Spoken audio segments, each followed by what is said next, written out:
not only about professional chess, but it's about friendship, it's about professions, it's about motivation, and about many other things. And we have very famous, very interesting people today with us to share their experience. I just quickly tell you how we are going to work today. As I said, it's our first workshop, so I hope you will enjoy it, and we will learn from this as well, how to manage to have such a workshops. And we will have speakers who will share with you their stories of chess life and their life, and we will follow by simul by those speakers. And for some people who is present here in Stockholm, will be able to play Blitz tournament as well. So we will start, and I'm happy to welcome our first speaker, Deputy Chair of Management Board of FIDE, Grandmaster, mother of 4 kids, and my very good friend, Dana Reizniece-Ozola. Thank you. You can sit down, yes? Yes, please. Okay. How do I click the presentation? You do? No, better me, myself.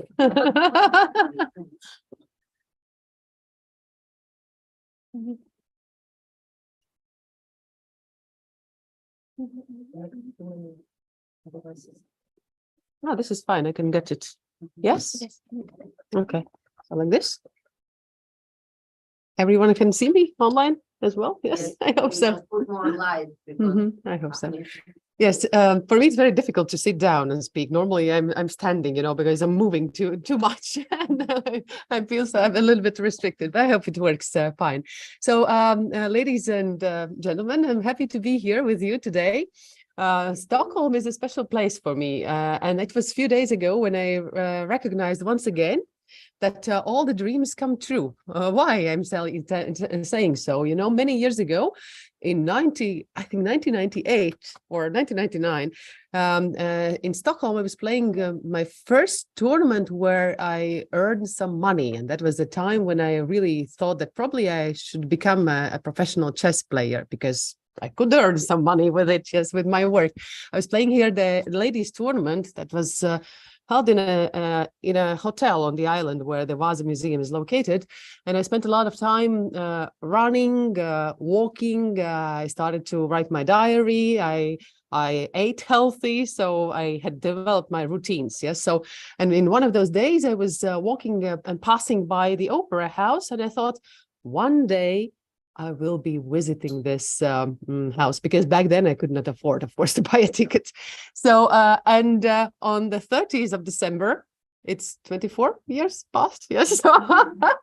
My dream came true. I visited the opera performance. So it's just, you have to wait. But if you want to reach something or accomplish something, that will really come true. So in my life, I've been doing very many things in my life. Chess has been one of the tools, the instruments that has allowed me to achieve the goals others only think of, and to achieve sometimes even miraculous things. So shortly about me, now I cannot pronounce my title. Because I'm the Deputy Chair of the Management Board of FIDE, and also the Deputy President of the European Chess Union, so the Universal Deputy, yes. So before that, 10 years I spent in the active politics of Latvia. I've been elected 4 times to the parliament. I've been the Minister of Economic Affairs and Energy, and afterwards also the Minister of Finance. So since the beginning of 2021, I've joined FIDE. And again, I must say that I'm doing my dream job, but the secret is, of course, that you shouldn't be looking for the dream job. You should be excelling in the area, learning, working a lot, and the more you will understand what you are doing, the more you will like or love it. That's one of the lessons that I've learned in my life, and that's one of the lessons that I've learned from chess as well. The more you understand it, the more comfortable you feel on the board, the more you like it, and the more success is coming. Before that, I've also been before the politics, I've also been working in high technology park. You see me hanging there as a spacewalker, so as the astronaut. That was one of the training camps in NASA. So space and chess, those are my two passions. Yes. And whatever I've been doing in my life, those I've been keeping close to my heart. So I come from Latvia, from Kuldiga. It's a tiny, whiny place, but a very beautiful one. If you happen to come to the Baltics, to Latvia, don't stay in Riga only. Get out from the capital. And Kuldiga is worth visiting. That's a medieval country with the widest waterfall in Europe. You should know where it is, yes. But for me, it's of course special because my family comes from there, and because and this is my family, my brother, there are only two kids in our family. He's a year younger than I am. We were fighting much when we were kids, but now when we are the grown-ups, he's my best friend. He knows how to play chess, but he was never becoming a sparring partner for me, unfortunately, because I got engaged in it. For him, it was so that the only motivational element to visit the chess club was the bicycle treasure that was there. Yeah, so, but he's doing other things in the life. So I come from a simple family. We were not rich. I mean, we could not afford many things, even new shoes sometimes. And I believe that because of the fact that I had an opportunity to play chess, to go for chess, it allowed me to develop my talents and open the doors to the highest positions in the country, yes, highest positions in an international organization. And that is why I'm such a strong fan of chess and education, and also of the system that we have in Latvia, strongly still developed. It is the network of the sports, arts and music schools. In every region, in every town, we have one, or even all of them.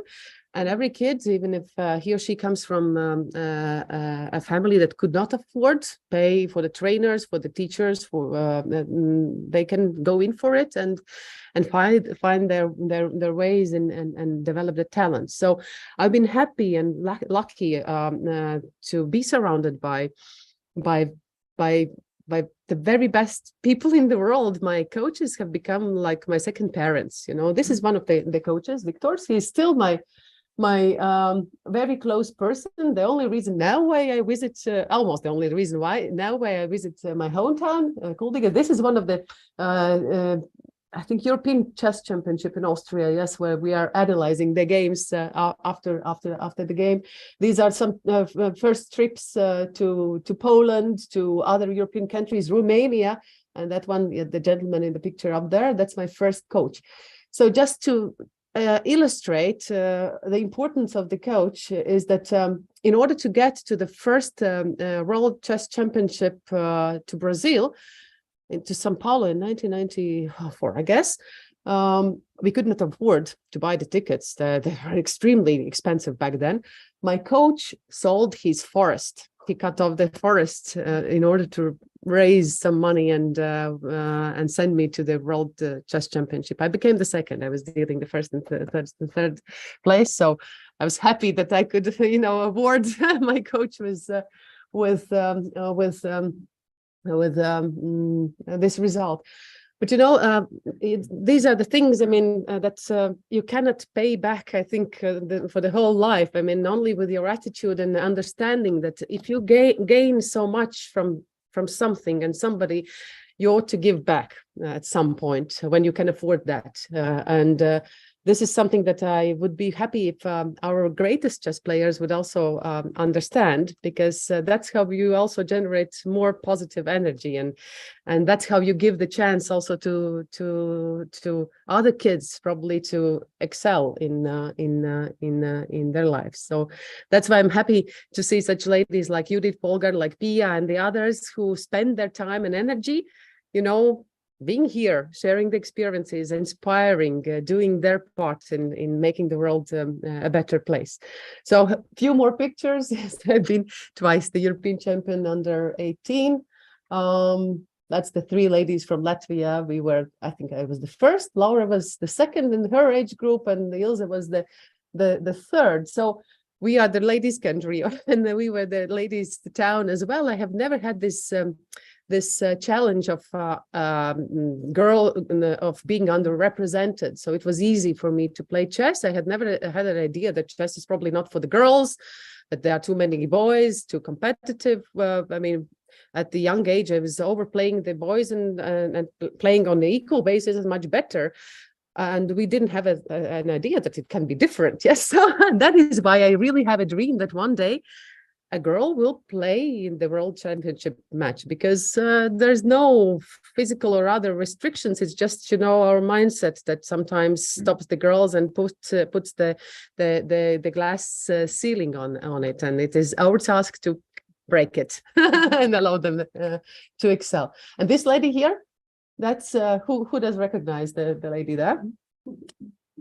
Yes, it is Anastasia. So it is 1993, I guess, in Paris, in Disneyland, one of the Rapid Blitz championships. And it's just, one of my favorite photos, because it shows that chess not only allows you to excel, to get the medals or cups, it creates the friendship, it creates the lifetime relationships. And it's really like a big family. I feel so well in this community, I've done so many things, as I said, in my life, but the feeling that I am a member of the chess world has always helped me a lot, has given me the very important sense of security. And I've been telling in many interviews as well, I mean, I've been taking very difficult and unpopular decisions, in politics. Not always the good and necessary decisions are pleasant to everyone and popular.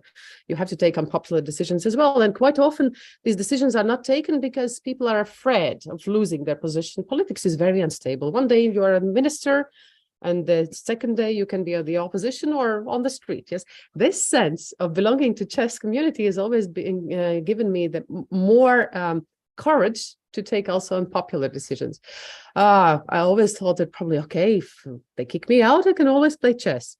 Okay, I understand that, it's not that easy to come back and play chess, but still, I mean, that has helped us a lot. And I think it's also, something special that Anastasia told a few days ago. We could have some quarrels inside the chess world, some tensions. But if somebody from outside attacks the chess world, then we unite and, stick together. And so, no, I will not tell anything bad about my competitor even, yes, because we are sticking us together. And that's something that this comradeship, yes, this is something that chess teaches, and that's very also useful in other areas as well. Yes, I think this self-confidence that chess has given to me since the childhood, that has also allowed me to excel in politics, which is also a man's world. Even if I come from a country where it's said that more than 50% of the top management positions are held by ladies. I mean, if you dig deeper, you would see that they are most probably the second tier management positions, and it's still men who are taking the top positions. Women have to prove themselves much more, work much more to be treated on equal basis. Of course, the fact that I'm a grandmaster always, has raised the respect. It has helped for the image, yes, in the men's world. Okay, if you're a minister of finance, a woman, and a chess grandmaster, okay, then it's worth to talk to you. Yes, so it's a bit funny, but it's true that there are still these biased attitudes towards women in many areas. Chess helps, but for the image, as I said, but it gives also the skills to as I said, excel and break the glass ceilings. I'm telling normally that women in the modern world, even in the Western world where we have quite a good level of equality, still needs to break the glass ceiling and expand the universe. And hopefully, while burning and exploding and expanding the universe, not burn out, herself in the process. That's very important, not to forget about yourself, not to lose yourself, not to burn yourself, because you are needed. So several things that I wanted to share with you that chess has helped me to learn and that have been utilizing in other areas. One of those is the question that normally arises: what is more important, talent or work? Different answers come. Yes. So what is, in your opinion, more important to excel in some area? Talent or work? Talent? Yes. Yeah, there's no right answer, but as for me, I have understood that probably that's because I'm not talented enough, but I have understood that actually the most important talent is the ability to work a lot. There's no easy way to the mountain and to the success. I mean, even if you are the most talented person in the world, I mean, you should work a lot. And this is something that, you know, that the kids have to be taught, that, you know, there's no easy way. I mean, and even if you get something too easy, you would normally somehow lose it fast as well. You know, the money that comes too easy is spent easy. Yes, that's at least from my experience as well. So, against the top player, you need like the high intelligence, I guess, to become a grandmaster and so forth. Is it known which IQ the top players have the average IQ? If you have, for example, over 2400 in rating? I wouldn't say that you need the general intelligence. That would help, but I believe that it's still a very specific skills that you as a chess player develop, and that helps you to excel in the chess. The fact that you are the world chess champion doesn't mean that you are the most intelligent person in the world, although the image is like that. I mean, people from outside chess world tend to believe that then your IQ is also very, very high. I don't have the research on that, yes, but that's just my empirical observations, that it's not obligatory type. Although, I mean, if you look at the world chess champions historically, I mean, those have been intelligent personalities, right?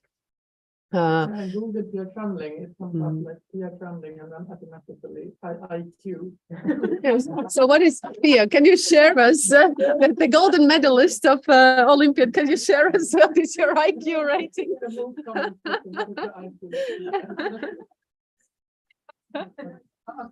Because I'm interested in IQ. Like doing yes.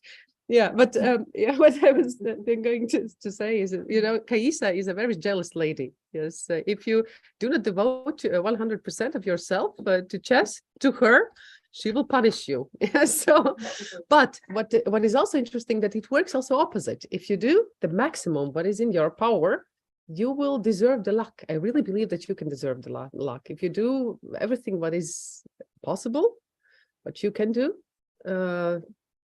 The luck will come. Somehow it works. You will meet the person in the right time, in the right place. You will find the solution, even if you think that there is no solution at all. And you will win the game as well. Yes. Preparation is very important. And you know that in the chess world, I don't know whether you have, there are several chess players here. Yes, you have utilized this system, but it has worked for me in chess and also in the other areas of the life. You always try to find the Achilles heel, the weakest point of the opponent. You analyze the games, you try to find the weaknesses, but sometimes, and quite often, it is so that you cannot find the weaknesses of the opponent. And then the tactics that I've learned from chess and that has worked is try to find your weaknesses and avoid them, get rid of them, because your opponent will definitely come for it. At the very simple level, it is always so that, for example, especially, you know, with the Polish girls, with where they have very good trainers, yes, you know that they had analyzed your games and they will come for the variation that you failed to play the last time, or some element you have failed. And then the smartest way that I've been doing it, I prepare something, something new.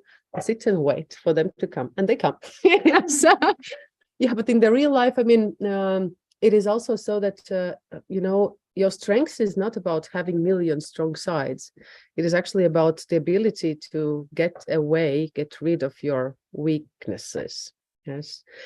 And at the very, very simple examples as well. I mean, in politics, when I have been preparing for some interviews, I always think of what is the question I would not like her to pose to me, because I know that it will come.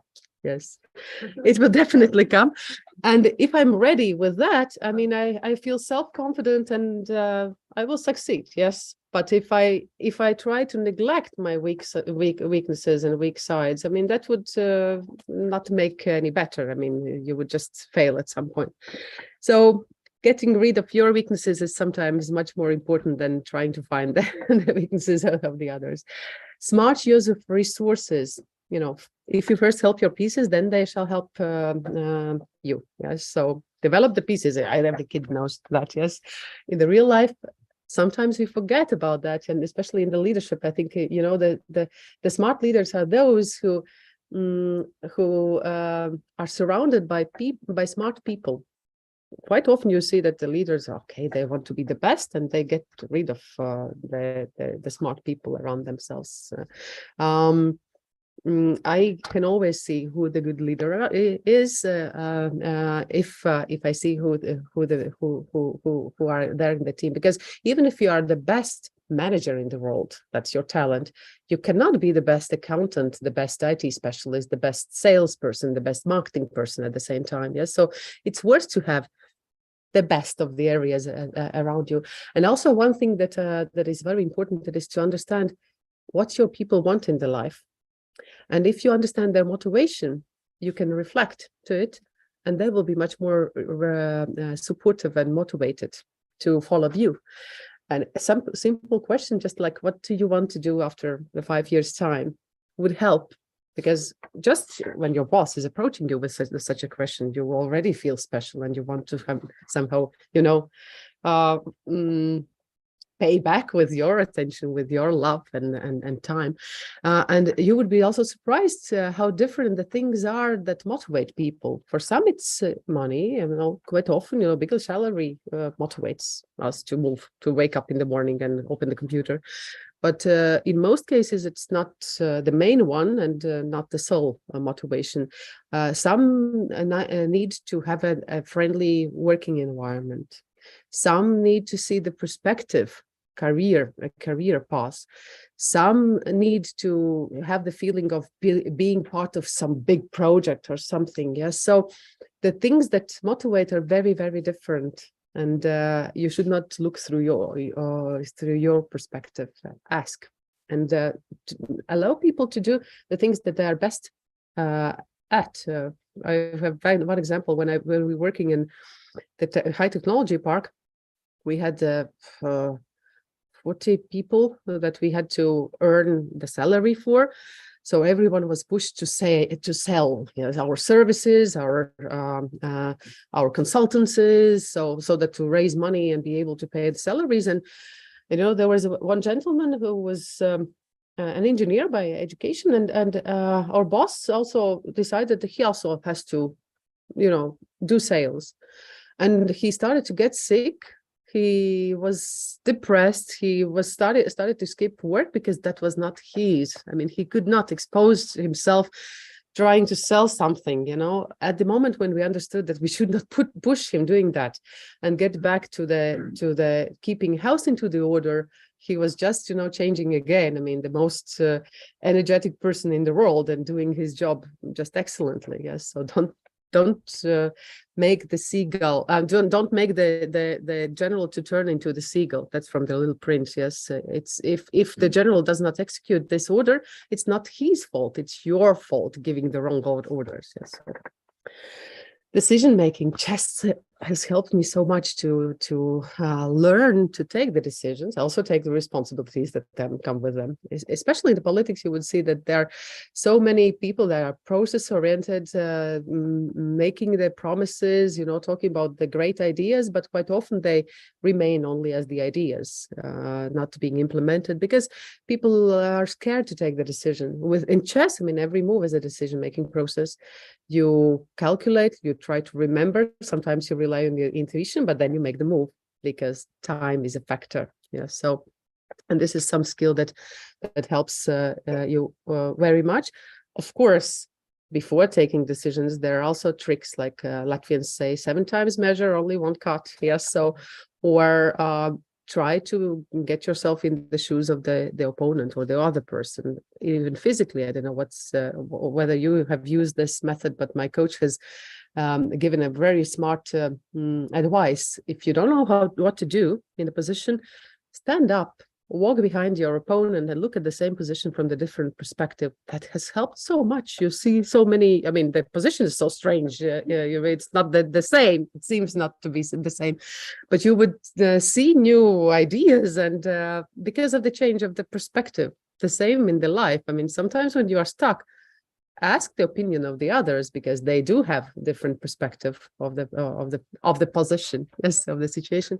But also you, I mean, just free your mind and look at it from different point of view. You have to know your opponent or your partner as well in the real life. I have never liked to play against a computer or against human beings via a computer, because for me, chess is a very strong or integral part of a chess game is the fact that it's a very strong interaction between 2 human beings.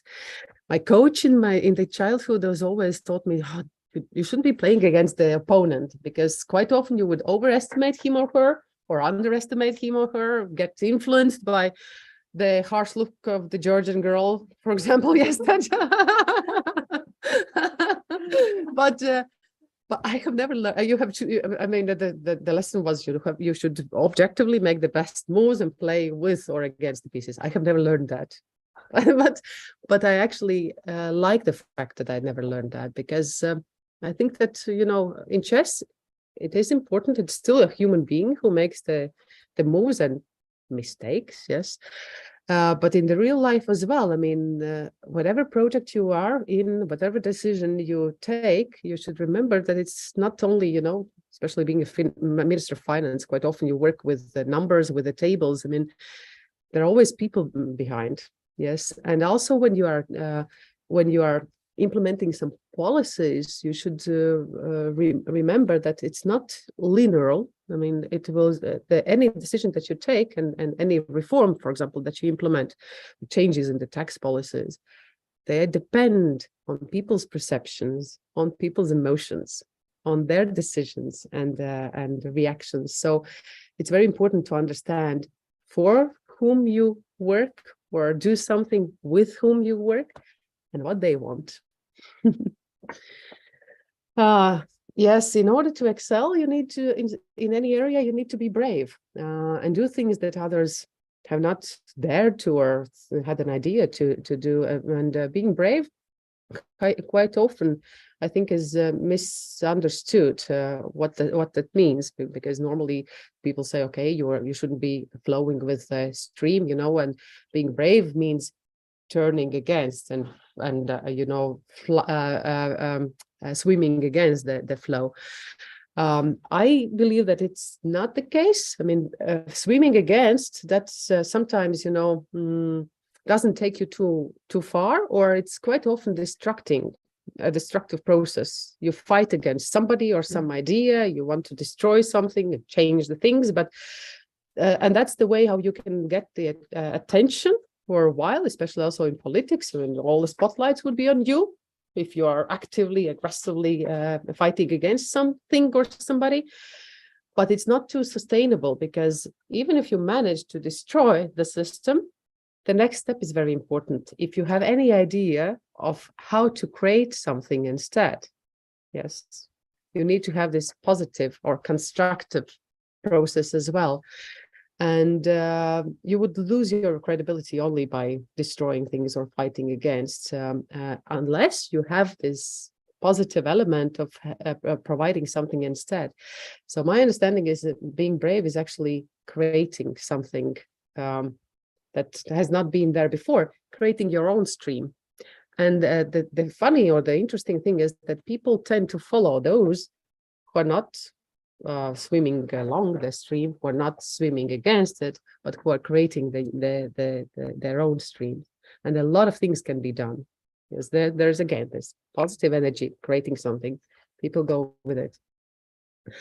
Yes, this is also one of my favorite things when I think of chess and fair play as well. You know, one of the lessons, I mean, our coaches, our trainers have taught me and taught us in the childhood that fair play is one of the critical elements of sports, because the win that you have gained with unfair methods, it does not have any value. Yes, it would not give you any satisfaction. So that's somehow natural for us. That's why I'm so unhappy when I see the cheating cases. Yes, especially with the young players. The trainers then have done something wrong. I don't know what is the motivation that they have been giving the kids, why they should go in for sports. Because, you know, no sports, even if it's chess, I mean, it can be the lifetime occupation, of course, but you could not be the first number for the lifetime. So you need to have the value system that allows you to excel in life besides the professional sports only. And life and and sports and whatever occupation you also choose, it's not a sprint, it is a marathon. Yes, and everything that you invest, everything that you give to the world comes back. Yes, and you know, I really feel that even if you can win a tournament or several tournaments by not following the fair play principles, you cannot become the world champion. More than the IQ, I think the fair play is important to become the very first in the life. Rituals are very important. It's strange, but you know, when you meet with in sports with your opponents, the higher the level, and also in politics in other areas, you know, you have to deal with people who are as talented as you are, who have been working as much as you have, who've been doing more at the moments when than the others, at the moments when the body and the brain tells I cannot do any more, because only those who push themselves a little bit more during these critical moments can become the champions. So you have to face the same very excellent, very dedicated people, and then rituals help. Because I think that the half of the victory is already in head when your self-confidence is there. And, you know, dressing yourself neatly, taking your lucky pen, choosing the same route that you followed yesterday when you won the nice game, helps you to concentrate and to be focused and to build this self-confidence. I have my own tricks. For example, when I was actively playing chess, I always found the Latvian flag in the room, if there is one. I looked at it, it gave me some motivation.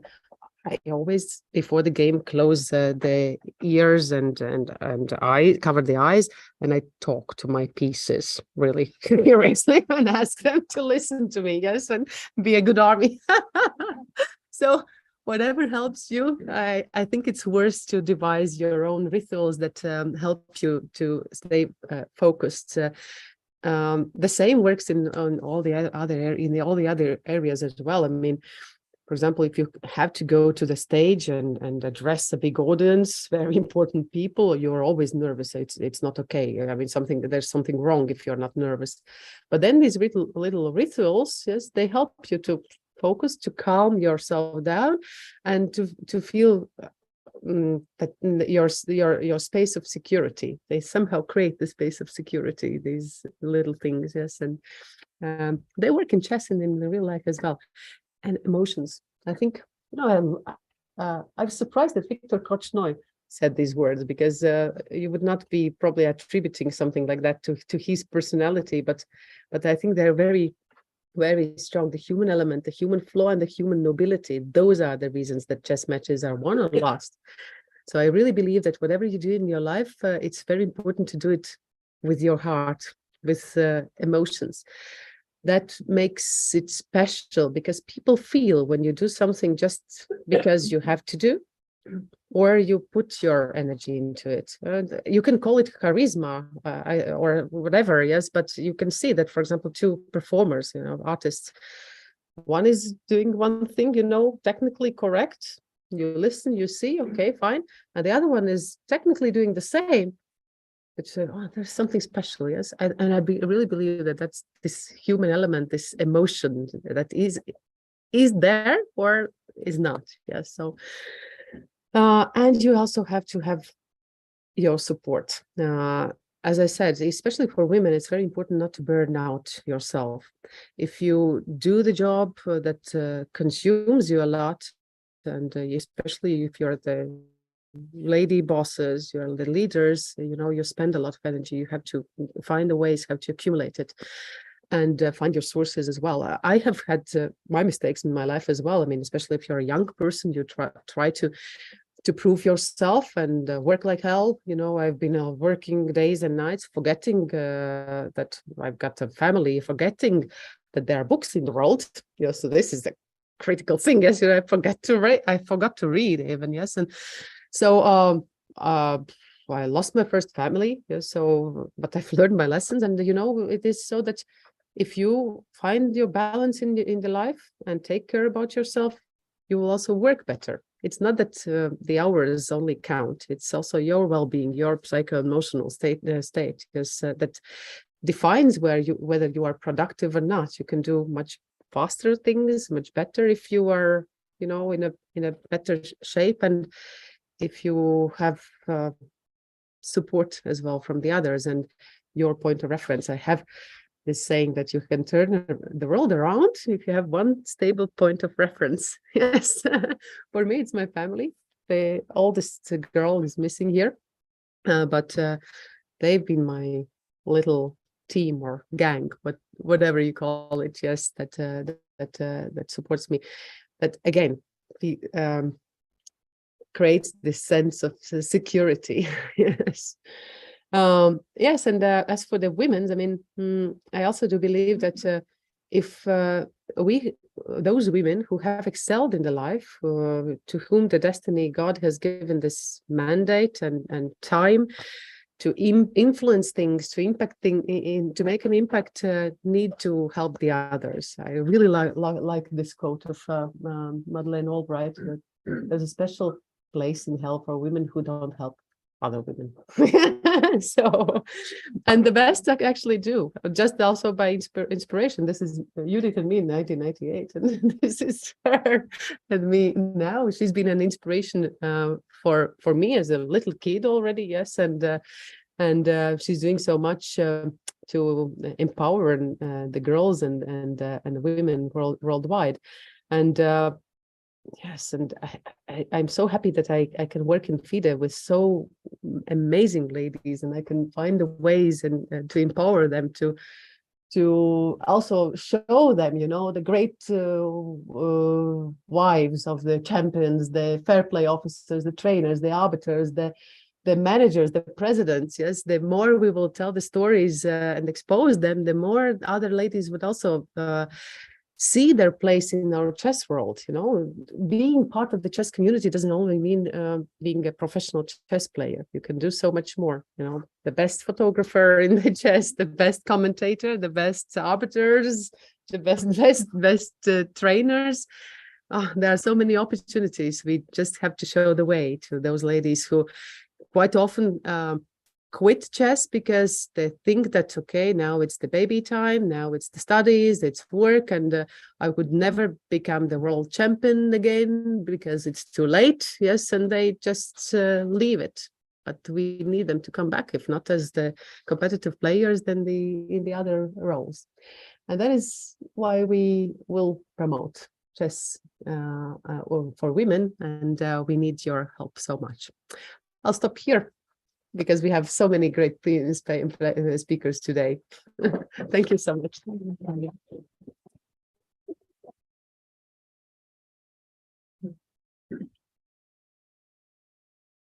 Thank you so much, Tana, for your very a lot of motivation stories, you know, that make chess world better day by day. I will not keep you long with my wording because we have a next speaker whom I cannot call in another way that legendary chess player. For me, the person with games, when my coach showed me, you know, it was an inspiration for me also for as a chess player to play chess, and also it's a great example of the role model because Pia's daughter Anna now become a chess streamer. So it's one of the profession, yes, that she learned from chess world. So please welcome Pia Cramling, Grandmaster. Thank you.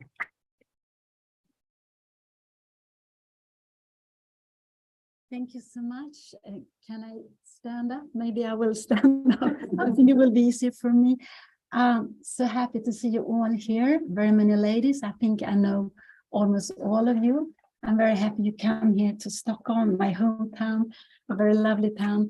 And it's very, very nice to see many women here when we are in Sweden, because we all know there are not so many women who play chess, and in the Nordic countries, we are even behind.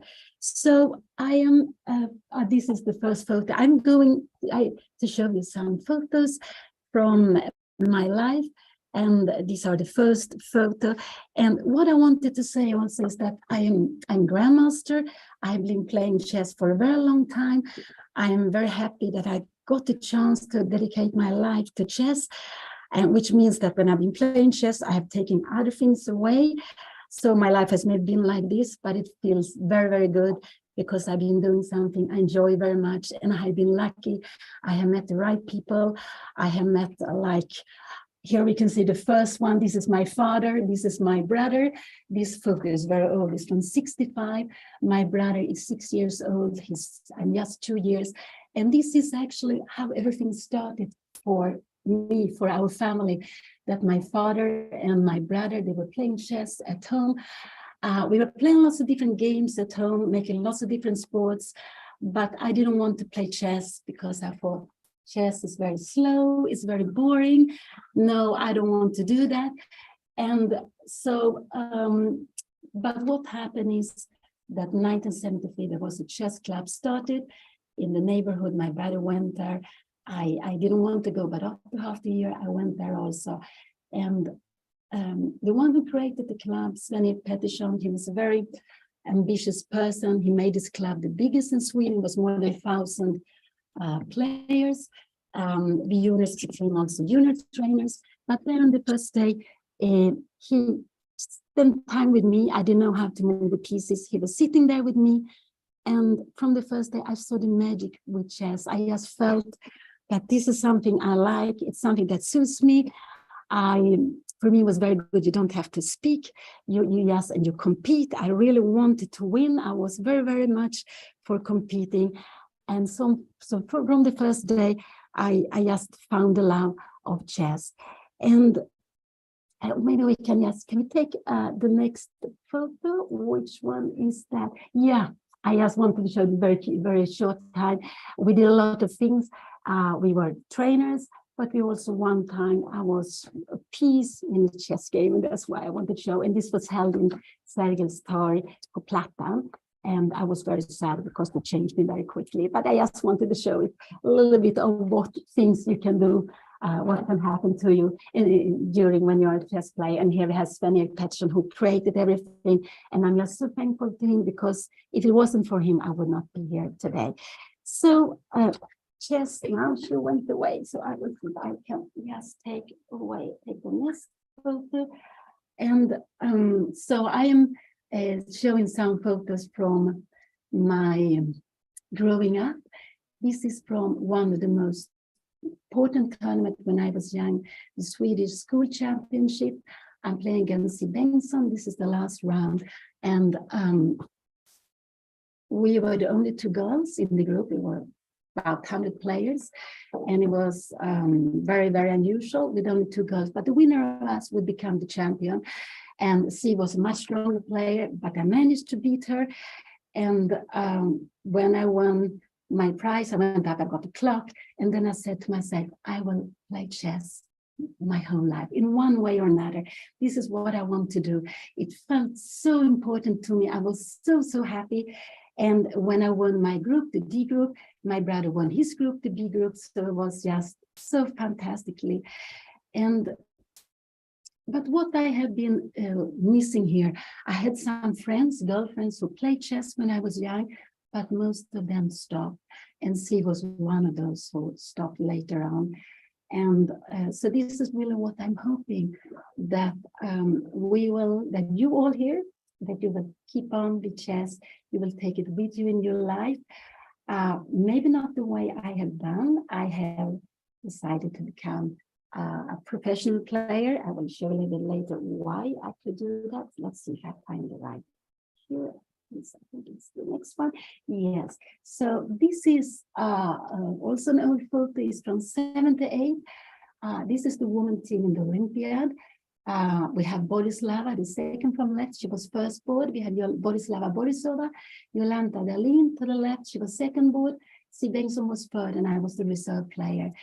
And we played Olympiad 78 in Buenos Aires. Steve and I, we were only 15 years old. It was just such a great feeling to get the chance to go out. It was an adventure. I was very happy we went there, both of us. And the team did very well. It worked well for me also. But this photo is not from Buenos Aires. It's actually from New York. And it's because after the tournament, both teams, this was the woman team, but we had also a team in the open class. We went via New York, and we are up here in Empire State Building.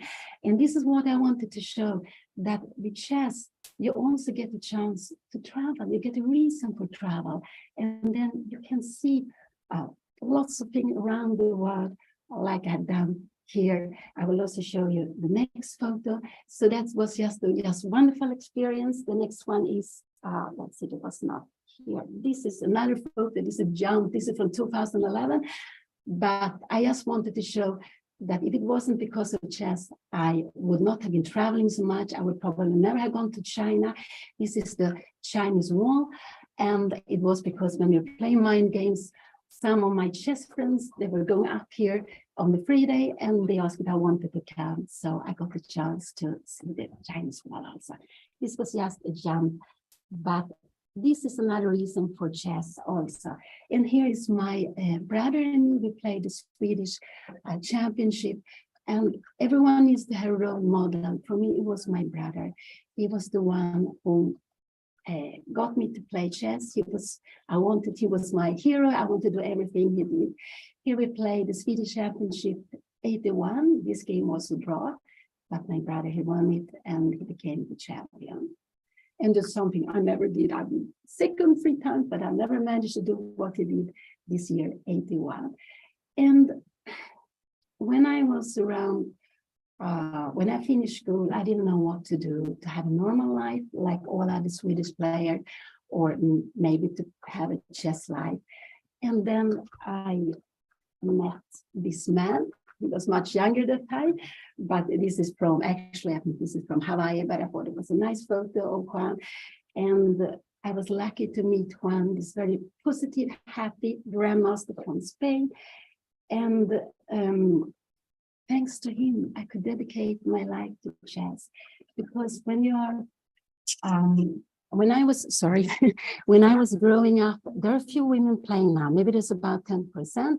But when I was growing up, we were maybe 1, maybe 2 or 3 women. It was very, very lonely. And I would not have kept on playing.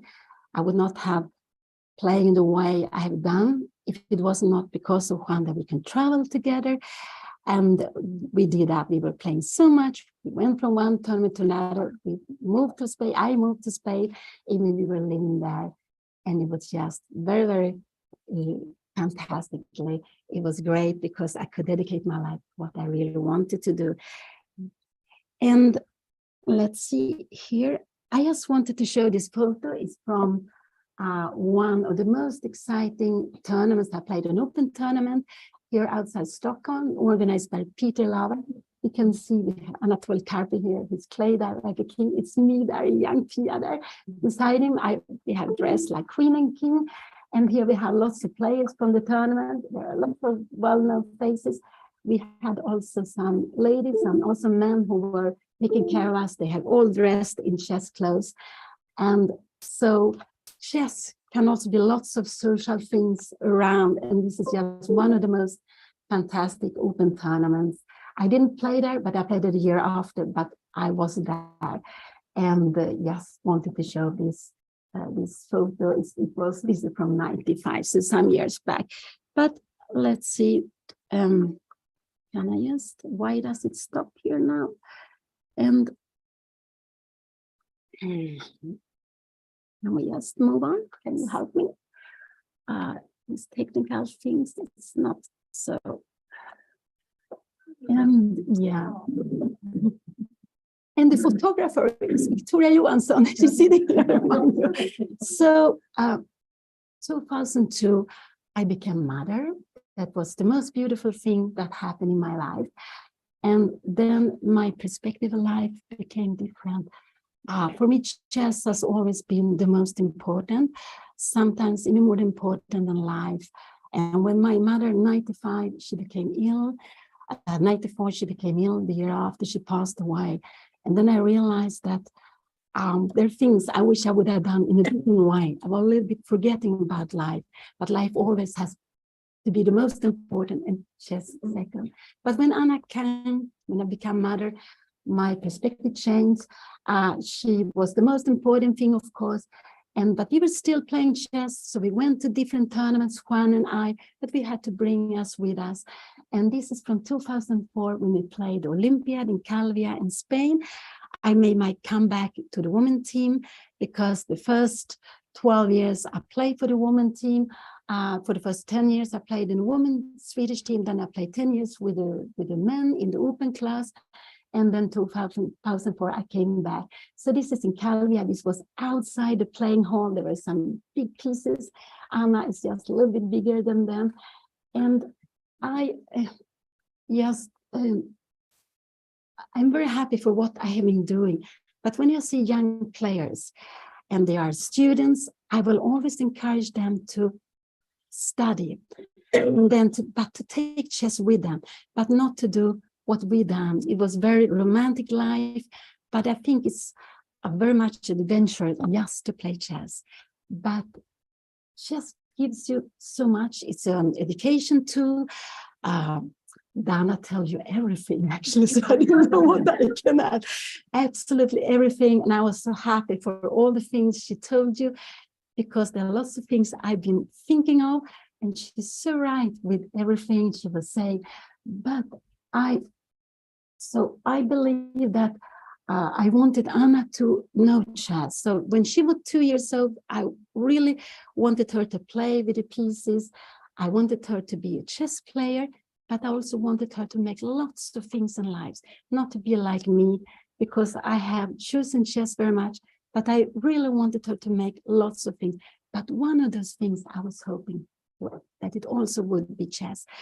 And then you notice during the years that sometimes I was a little bit, maybe almost putting pressure, but this was not good, because when I put pressure, she didn't want to. So with anything, you can encourage, you can make it in a positive way, but it has to come with love from her or on herself.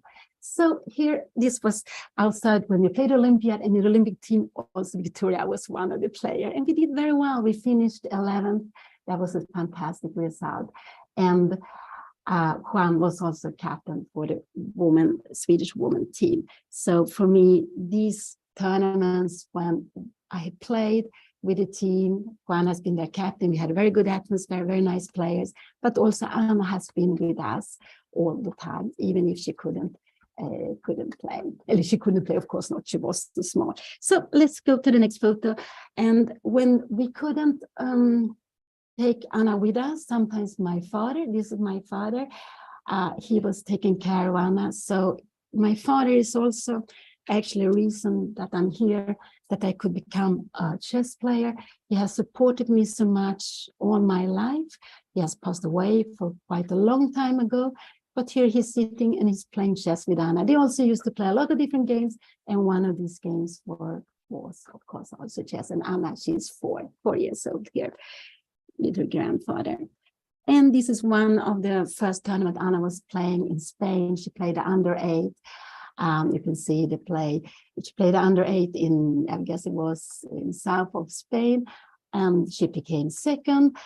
And at that time, I had these ambitions. I wanted Rilana to become a very strong player. But with time, I realized the results are not the most important. So I, who have been competing, I who had to try to win all the time, to make my living, to make results, I just realized that chess is really beautiful. It's a fantastic tool to use.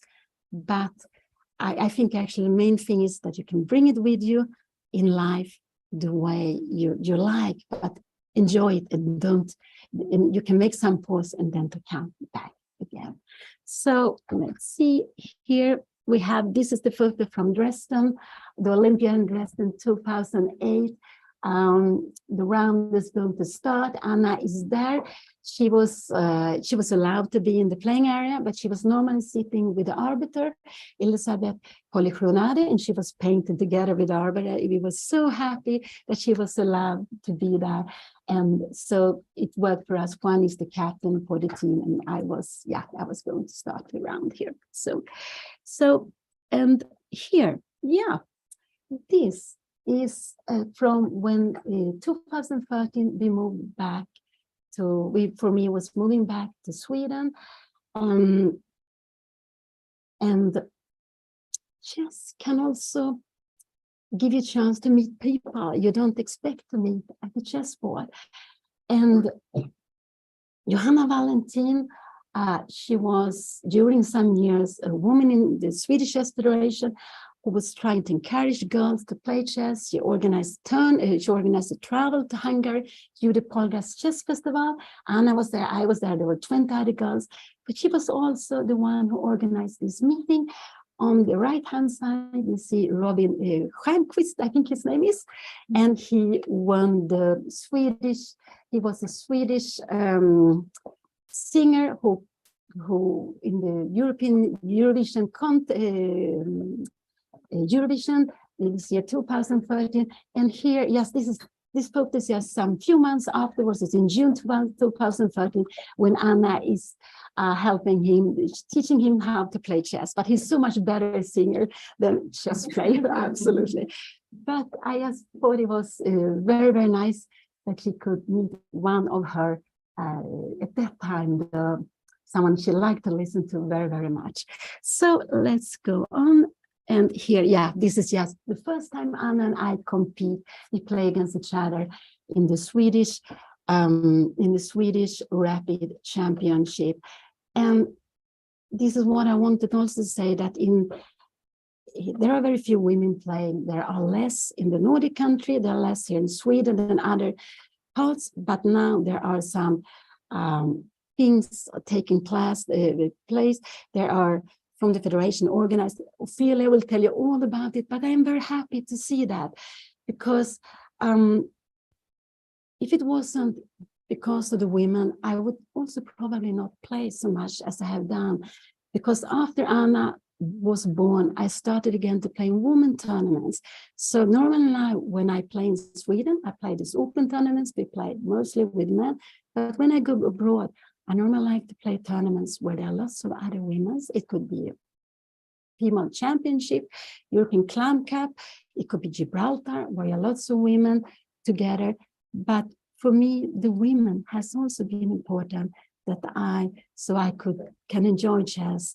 So that's why I'm happy to see the efforts which are made now, and that all the time there are more women playing.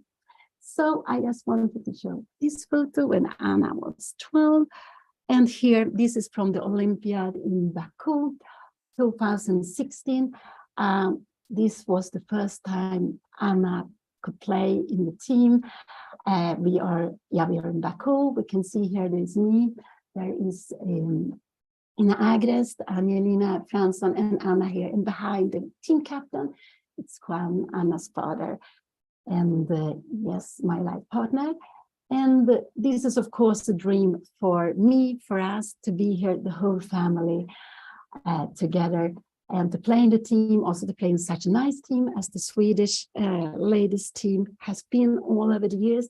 I think actually this is one of our strengths, that we have had a very good atmosphere in the team. And I was also very happy that when I played, I was sitting on the first ball, but Anna played far away. I'm so nervous when I see her games, and like that, it was impossible, because I normally don't walk up and I don't dare to look at her game when she plays. But so that was a little bit like a dream come true, to be the whole family playing together and being there together, but with also with the national team. So let's see. Yeah. So this a little bit. This is a photo from this year. So Anna, 2019, when Rilton Cup was being held, Anna was invited to comment on the tournament. And when she said, wow, she thought, oh, wow, that would be great. But I thought, why comment when you can play the tournament? Because I always, this is what I knew all the time. I only knew this to be a competitor, to play, to compete, to win. And so I was I wasn't so happy, but she commented. And she enjoyed it very much, because I like very much to speak. She has always, when she was young, she liked to make videos. When she was showing different things, she was pretending she was selling them. And and she enjoyed it. And just after, when Rilton Cup was finished, she was asked from chess.com if she couldn't comment on the World Chess Championship, or the Women World Chess Championship, because one of the commentators had to be replaced, couldn't be commentator there. So Anna said yes, and she enjoyed it again. And after 2 months, she decided to start her Twitch channel. And now she's a streamer, and she's streaming about chess. And I cannot be more happy, because I do so much believe in what chess gives to you, and that you can take it, as I said many times, with you in life. And she is showing chess in a fantastic way. There, she can also show that chess is not what we saw before. It's not something which is only for men, or something like you were playing in the cafes, you were smoking, this atmosphere. No, it changed. It's really for the young, it's for the girls, it's for everyone. And at the chessboard, yeah, we can meet anyone. There are chess taking away the boundaries. There are sometimes in society, there we meet each other. It doesn't matter age, sex, or anything. And so I'm just so happy that she has found her way, her career, and that she enjoys it so much. And I just hope that everyone who is here, that you will continue with chess. You will take it with you. You will try to learn, because chess is an educational tool. And Dana told you so much about it. It's so many things you get from it, but you get also lots of friends. You get a chance to travel, and you get other perspectives in the world. So, yeah, I have a dream. I always had it, not always, but for a long time I had this dream that one time we will be equal numbers, women and men about equal numbers, and then it will not be so important to have these special women tournaments. But we need to have them, because women also have to feel that we are many, that we are not lonely. And it's much easier when you have to be many women in a female tournament than it is in maybe an open tournament. But this is a little bit my dream, that we will be, yes, equal number. And this is just the last photo is Anna here playing, and her father is here behind. So thank you, everyone.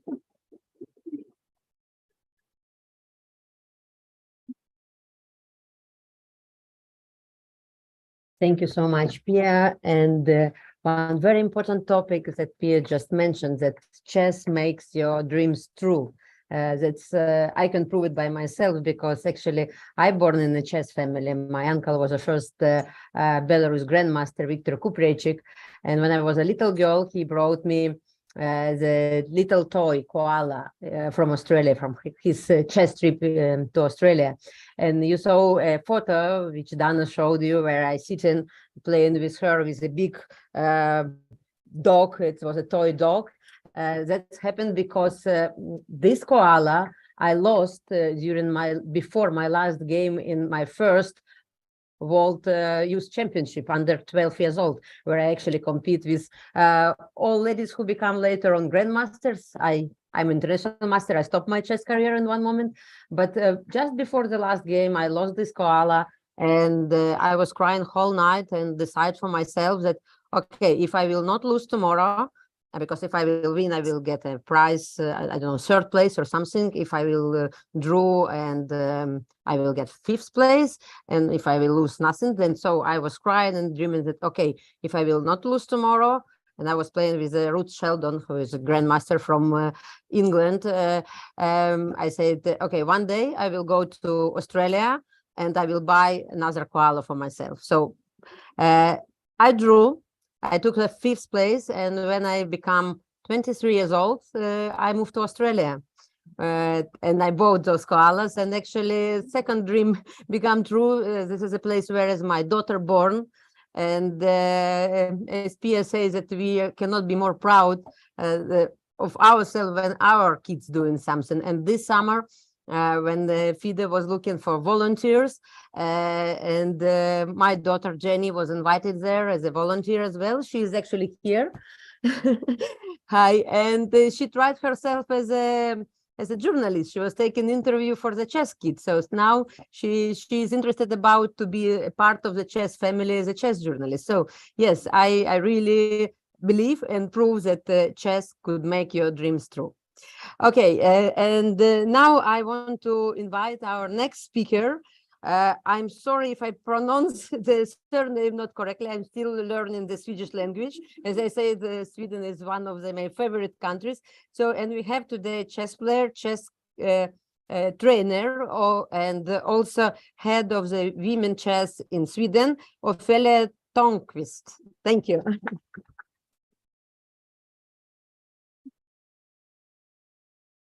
Yeah, and I'm very happy to sit down. My name is Ofelia Thörnqvist, and I work for the Swedish Chess Federation, and I'm going to talk mostly about women's chess in Sweden and what the Swedish Chess Federation has done for the past few years. And a few words about myself. First, I started playing chess when I was 5.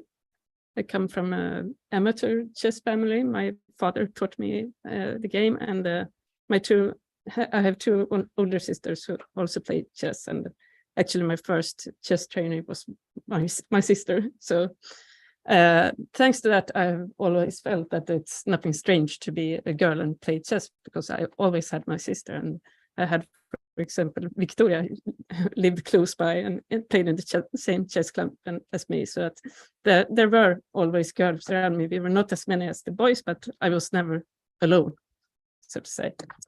And so I played chess my entire childhood, but as many girls, I quit playing when I was 17.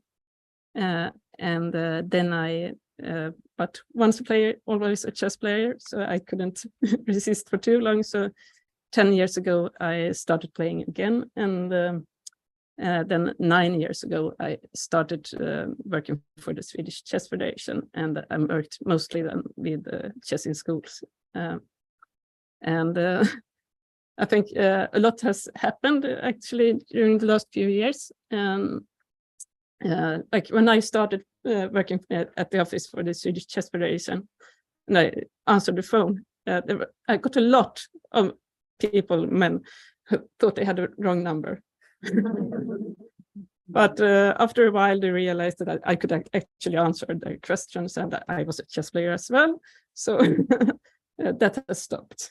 Let's see. And just click.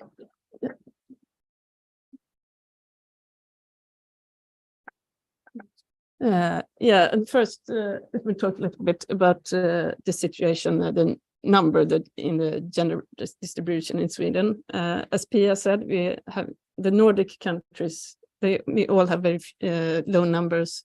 We have about 3.7% women on the rating list, which is in line with the Nordic countries. But where we have done well is in the school chess clubs. We actually have, I think, about 40% girls. But these school chess clubs in Sweden, that's important to say, that is during school hours. Like other countries have sometimes school chess clubs that are after school time, but this is during school hours. And we have this big competition called the Schackförbund, the chess war, where the entire class competes together, and it's very important that it's of course not everybody has to play, but they get more points. That it's to win the chess war, you need as many players as possible from the class to play. So that's like the children, they don't so much play out of interest of chess, but more as a school thing. No, not yet. And we also have a competition called the Yes to Chess, which I work a lot with, and that is an online competition for schools that consists of players of 5 members in each team, and we have more than 1,000 teams actually, and we have a rule that we started with in 2015, I think, that each team that has to be at least 1 girl and 1 boy. So now that we have about 1,100 teams or something, that means that there are at least 1,100 girls, but there are, of course, more than that. So that's a good step, I think, because that is the girls that are a little bit more interested in chess, but it is still during school hours. So that's the problems we have is that there are very few girls who play chess outside of school hours, like in regular traditional chess clubs. And we also have very, very few girls in the age group 15 to 25. Many girls who stop playing then, and also many boys actually stop during that age, but even more so for the girls.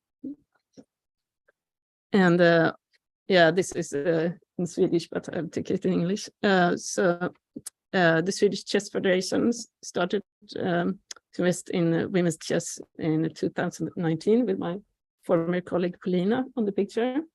But she was supposed to do a lot of events, but then of course the pandemic got in the way.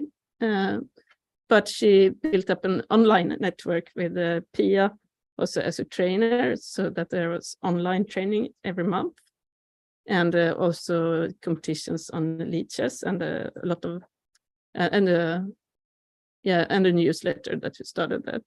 And I took over in 2021 as head of women's chess, and the scope is about 25% of full time. So I also work with other things for the Swedish Chess Federation. And then, of course, during the pandemic came the Queen's Gambit. And I have to say it was very, very good timing, I think, of FIDE to have the Year of the Woman in Chess in 2022, because we had all this interest that built up during the pandemic, the online chess, but also the Queen's Gambit. So there were a lot of interested women out there who was curious about chess. So it was very good timing for us. So, and the Swedish Chess Federation decided to get a decent budget for the Year of the Woman in Chess in 2022. And yeah, I talked about this online training. We have kept that going, and also now we have it on 3 different levels. So we have beginners and we have intermediates that I am trainer for those 2, and then we have the advanced level that Pia has. And that's I think is a very good way in for us, because Sweden there's long distances, and it might not be a chess club close to you, and you might be the only woman around, but online we can all meet. And with these 3 different levels, everyone can find training on the right level for them. And it's an easy thing to do, just to turn up to a Zoom meeting. It's not that scary, I think. And also then I try to get in touch with them and tip them about their local chess club and so on through email. And what we also did during 2022, that is, we had the girls national championships that we actually have had for a long time. We had that every year, so that is nothing new then. But we had the girls weekend for girls up to 16 with a mix of social activities. We did laser room, which was very popular, and also a little blitz competition and chess training. But that it was about 20 girls participated, and we're going to do that again this year. I'll come back to that. And we had the national championships in speed chess and in blitz. And the speed chess we have had a few times before, but I don't think we ever had blitz before. And of course, Pia won them both. We are very lucky to have Pia in all, but it sometimes just make the national championships a little bit less exciting. But Pia is a great resource for women's chess in Sweden. I cannot enough point that out. Then we also had national team championship, which I was very happy for, because we had 13 teams and 61 individual participants, which I think is the biggest ladies tournament we ever had in Sweden. So that was a real success. And what we did, which I think maybe other countries could think about as well, is that instead of having that you had to have club teams, we had free teams. You could have a team with your friends. You didn't have to compete for the same club. And I think about half of the teams were club teams and the rest were alliances and friendship teams, so to say.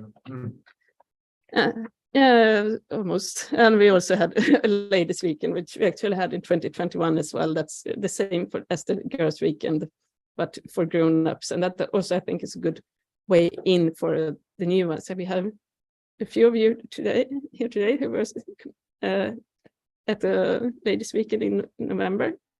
And as a first event to go to, I think it's easier than to go, for example, for a weekend tournament where you don't know anybody, like who am I going to have lunch with and who am I going to talk to. It's easier to come to an event like this that we stayed at the same hotel and had our meals together, and also a social thing.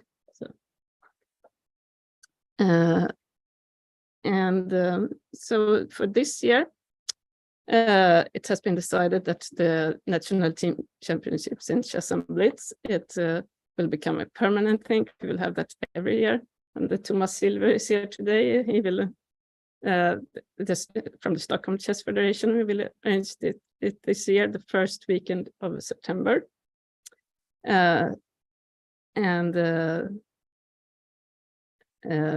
Yeah, we're talking about making that an international event, but we just started talking about it. And we will have the Girls National Championships in Gothenburg now in January. That's, as I said, we have had that for a long time, but the Girls Weekend will also come back, and we'll have that in my hometown, Linköping, in March. And of course, we will continue with the online training, which I think have been very successful. And hopefully there will also be a ladies' weekend, but I haven't got the budget just yet. So hopefully. So that is the plans. I have with me invitations for the Girls National Championships and the Girls Weekend if someone is interested in that. And yes, I said what I think we have done well is this catching up all these women who got interested during the pandemic and didn't really before this. Maybe there was women who were curious about chess, but it didn't really have a easy way in. It's a rather big step to just come down to a chess club if you don't know anyone or so. So. But this combination of the online competitions, the online training, and I have a newsletter I send out every month to keep everyone to keep up with what's happening in women's chess in Sweden. And also the ladies' weekend, I think, has been a very good thing. So I think that those who have adult beginners now, I hope Ofelia have had a good welcome into the chess community and chess family. I feel that we have a very welcoming community now. As I look around here, I see happy faces. So that it is you that have done this, becoming friends with each other. And we have also shown that there is a big interest in women's competitions. For example, we had live commenting for the championships, both the Speed and Blitz and the national team championships, and we have had a lot of viewers. And I know that just talking to people when I'm around at competitions, many people are interested in women's chess, not only women, but and also that I got some voices that thought that like maybe the national team championship maybe won't be a competition, but because there won't be enough interested teams, but there were 13 teams and we showed them wrong.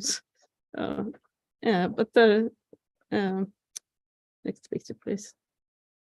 There are some things where I still struggle and I don't have the answers, but I'm going to talk about that too, which future challenges. And that for one, especially for Sweden now, how to recruit more girls to play chess outside of school hours, because we don't have many girls. And we have Alice Ruud here. She has training for girls in Stockholm, which I think is great. But we should need that in other parts of the country as well. Now we only have it in Stockholm, and that is also because of the lack of chess trainers that we have in Sweden, and that is not only for girls but for everybody. So that is another issue. How do we get more chess trainers and chess trainers in general, and especially female trainers?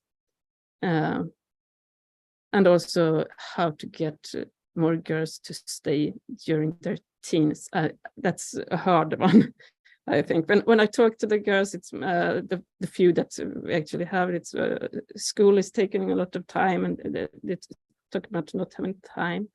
But I think I need help to find a solution to these questions. So that's about it for me, I think. That was the last one, yes. So.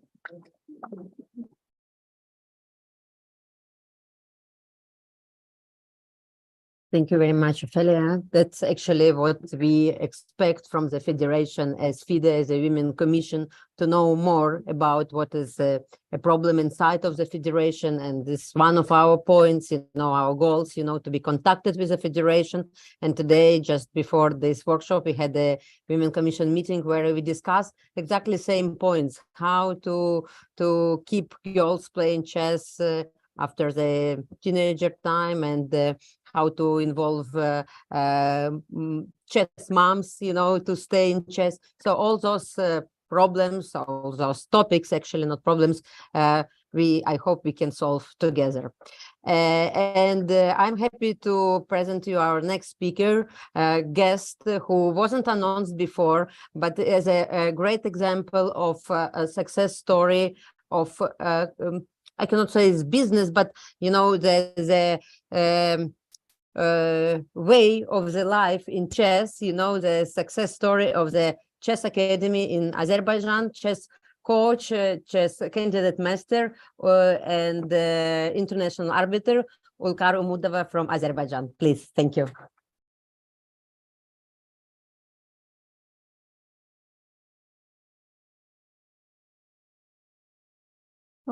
I want to thank all of our speakers. They talked about great facts, and I have also similar facts, but I will try to cut them.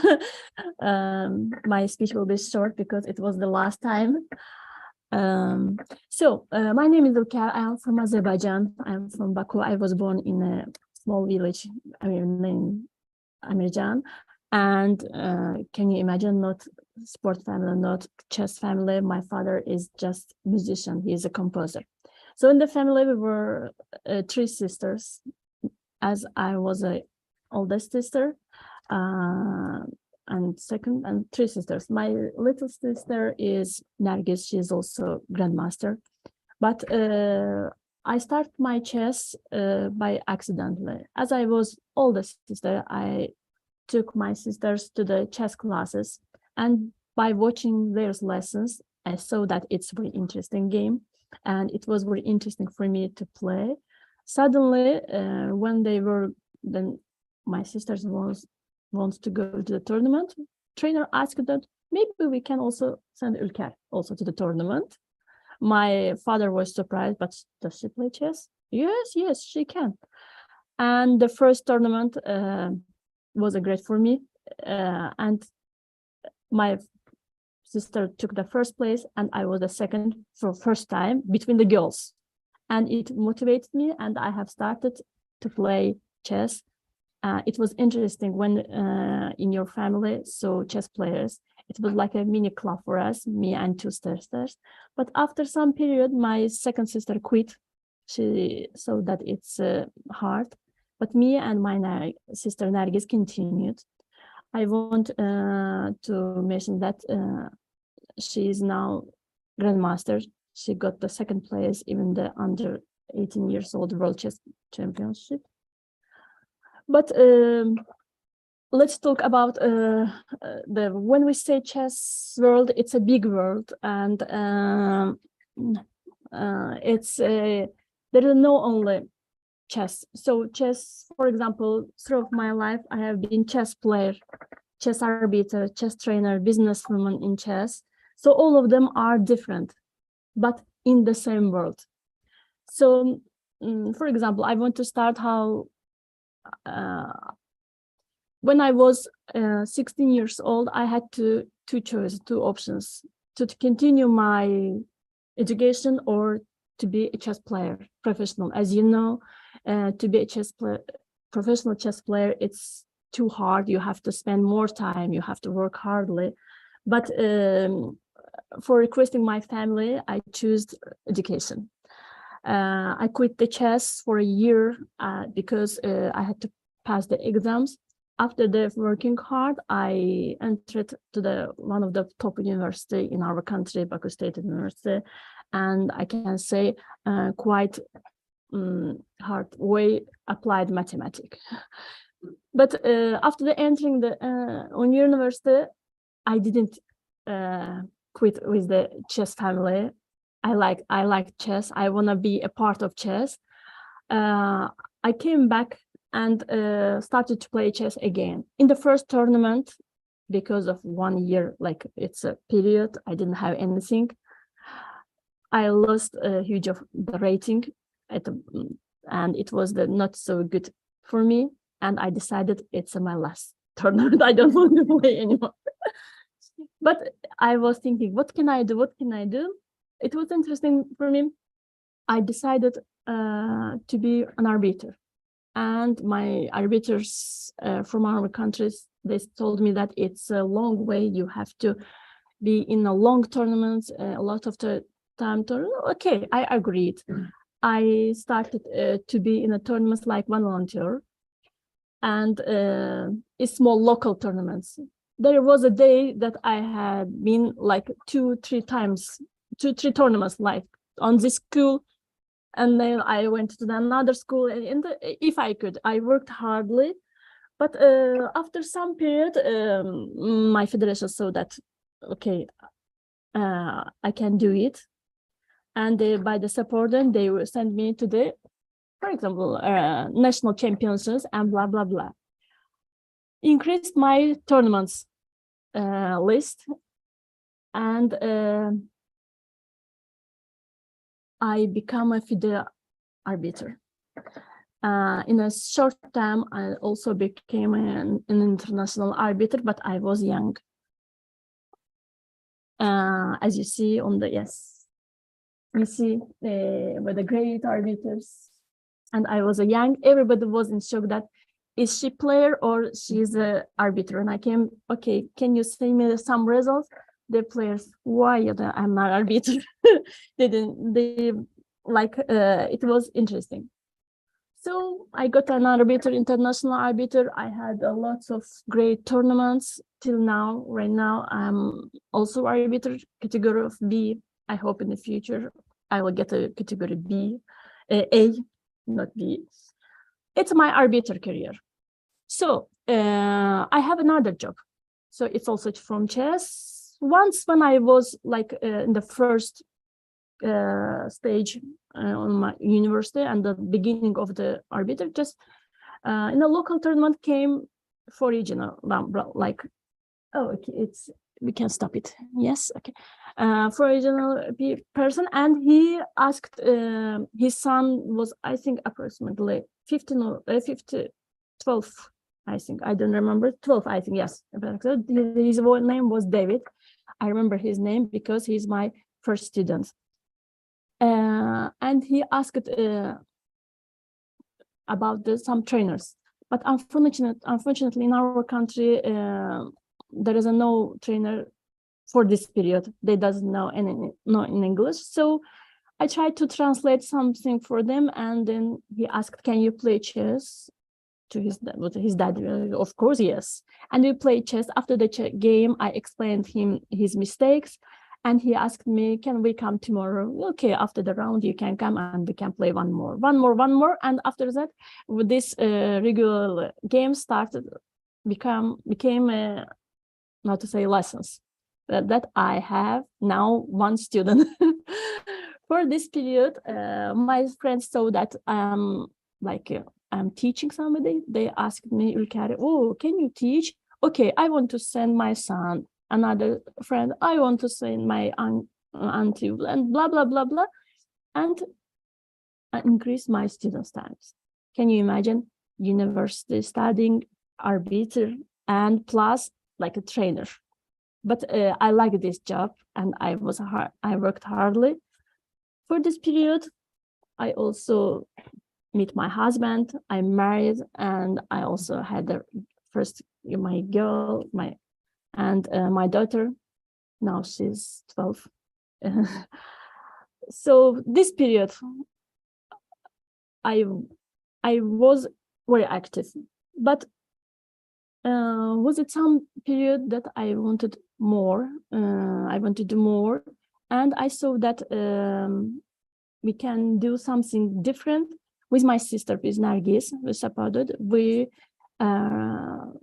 opened our private school.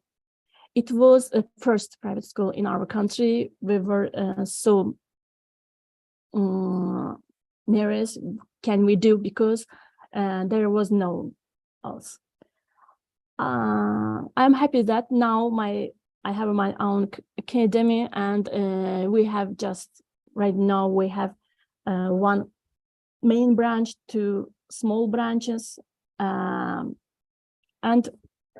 we have special methodical programs for the kids, because, for example, I am not a psychologist, I am not a pedagogue, but pedagogical. I have read a lot of books for psychology and for pedagogy, and now I'm running my school. I'm going to the tournaments like international arbiter. I have a family. I'm just trying to spend also more time with my family. I have a son, daughter, and so I'm trying to. So I want to mention that if you love your work, you can do everything. Chess is not for a chess professional, for the chess player. You can do different things. You can do. And now I am a member of Women Commission. We are trying to run a lot of projects to involve the girls to the chess. I hope we can do more. So that's all. Thank you. Well, can I ask you, how old can you be? What's the youngest age you can have to be like an arbiter? It was 23 when I was 23. You can't be younger than that.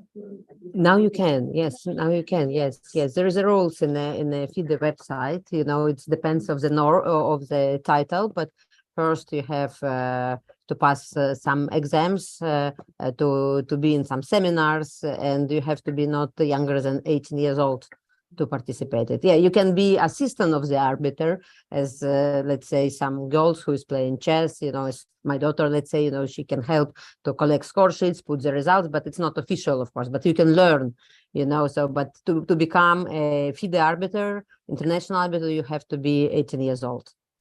Okay, thank you so much, Ulkar. Ulkar didn't mention that she said that at first she has one student, but now she has, as I know, more than 300 kids attending her school and 9 small, how to say, branch schools in Baku. So this is really impressive. And what I want to say is that our goal not to be afraid, you know, at any age, any time, you can try to open your academy, to become a coach, to become a trainer, to become an arbiter. So it's just a matter of how you think. Yes.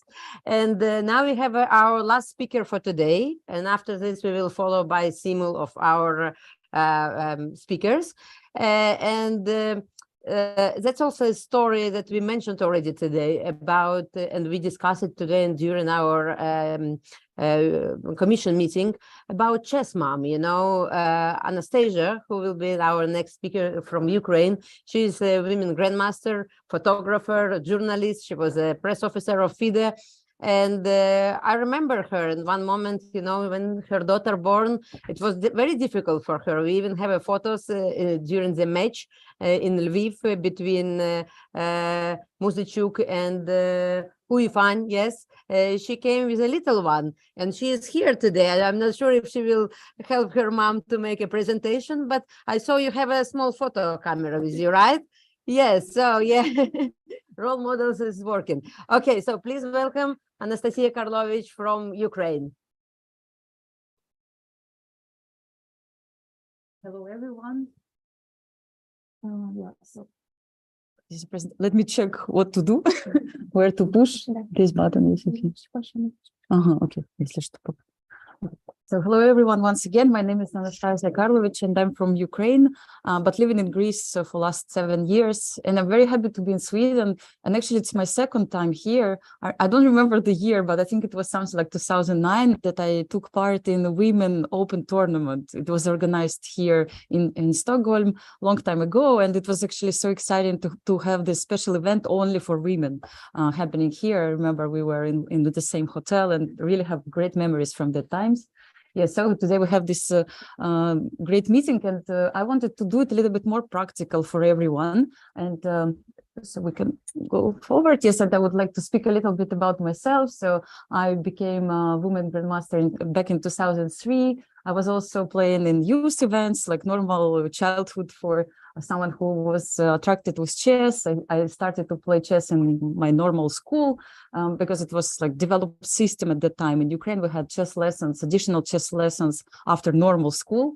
And so it lasted pretty long. I mean, I really enjoyed this style of life, you know, being a chess player, traveling all around the world, you know, meeting your friends. And still, of course, I mean, this pleasure of winning sometimes, you know, it was also really nice. And same as Dana mentioned, I didn't have this feeling that I'm like the only woman, girl fighting with boys, because again, I was quite good at my age, and I was competing just with them. We were beating each other, and that's it, you know. Never had this feeling that something is wrong if you're a girl and you are playing against boys, or you have to be weaker just because you're a girl. Sometimes this is what happens with some ladies, but thanks God I didn't go through this situation. So if we move forward, so in 2010 I started to take pictures, and I started to write some reports, because since I was traveling to some exotic countries, I was approached by Chess Base, and they offered me to do some reports. at that period of time. So it started, I think it's something like in 2007, and in 2008, I came to my first Olympiad in Dresden as a journalist. And the funny thing was that the rule was like that. So if you want to be part of the team who was writing the book about the Olympiad, I had to cook Ukrainian borscht for all other members of the team. And that's how I was accepted, So my career started with Ukrainian borscht. And also, so this is how it was. In 2008, I went to this Olympiad. And actually in 2008, we also had one interesting event in Crimea in Ukraine. And Magnus Carlsen was participating in this event. It was a big tournament with top players. And I remember that I tried to, I don't know, I was doing the report, and I decided it would be nice to have interview with Magnus. And even though I never done any interview in my life before, I decided that it's not a bad moment to start. So I approached him, and he said, I have something else to do. I will go to watch football match, So, it was not the most successful start, but I remember that I have done different interviews with other players. But I mean, this is how the history of also our long professional relationship started. So then in 2010, I started to work regularly for FIDE. I was traveling around the world and attended different chess events. And you can see, including some World Championship matches. And back in 2016, this picture was made in New York in 2016, when Magnus played the World Championship match against Karakin and won this match. And so if we can go forward. Yeah, so actually after that, I didn't really have much time to play chess anymore, because I was traveling so much that I really had no time also to play in the chess events. So suddenly my life was changed dramatically. From the chess player, I became a chess journalist, a chess photographer, chess reporter. And let's say I was also, after I got some archive, I also organized a few chess exhibitions and won a couple of awards for the best chess photography at the time. You can see on this picture, we were talking with Judith Polgar in one of the events. She's the greatest champion, the best woman player in the history of chess. And it was a pleasure suddenly to have this great opportunity to meet your idols, to meet people you were like big fan of when you were a kid, because we all studied games of Judith, of Georgian players, Nona Gaprindashvili, Maya Chiburdanidze, and it was so cool finally, to meet them in person and have this chance to ask the questions and know them the way they are, not only players, but not only their games, but also what kind of people they are, what they think of. And so it was really great chance for me, and I really appreciate the fact that I had it. And then I wanted to mention that since 2018, I also became the commentator. And from time to time, I go to chess events also as a commentator. So it's a funny picture because together with Elmira Skripchenko, we were commenting one of the strongest women chess event, Cairns Cup, in St. Louis, and we wear these hearts because it was Valentine's Day. So we were trying to make it funny. And also, I was invited to comment on U.S. Chess Championship a couple of months ago. So I'm here with other commentators, so Yasser Seyraman and Christian Kirilla. And if we go forward, and now I wanted to tell you a little bit about let's say my career as a journalist, and how to make actually the interview. So first of all, I wanted to show you this funny example. You can see me on one photo and on the next photo with the same girl. Her name is Bibisara Asumbaeva. She's from Kazakhstan. And on this first photo, she's just 8 years old. And she was so small, and it was her first interview she ever gave. It was during the World Championship in Kazakhstan for big women, let's say, but she was a small girl attending the event. And I made this interview, and she was so funny and so smart. And she told me that one day I want to be the world women champion. And believe it or not, I mean, last year she became the women world champion in Blitz, and we made this second interview on the other picture in Warsaw when she became really the world champion. And I asked her if she remembers our first interview, and she said, "Of course I do." And so she had this dream, and it was really cool feeling, that you see some players, from their early age and how they become stronger and stronger, and suddenly, they're on the top of this mountain. Yes, so let's go to the next slide. Yes, and you can probably recognize someone here on this picture. So from time to time, I was also doing the press conferences, sometimes interviews. And it was actually a very funny press conference. We still remember with Anastasia Sorokina and laughing a lot. It was during the World Chess Olympiad in Istanbul. And this picture from 2018 Batumi was one Indonesian small girl who showed a very good result.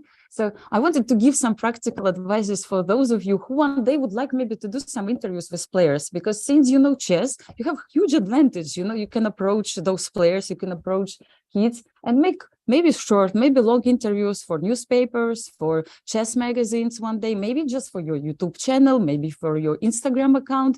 You never know. So I mean, okay, these are like some simple recommendations, but probably you can just follow them if you actually don't know how to start.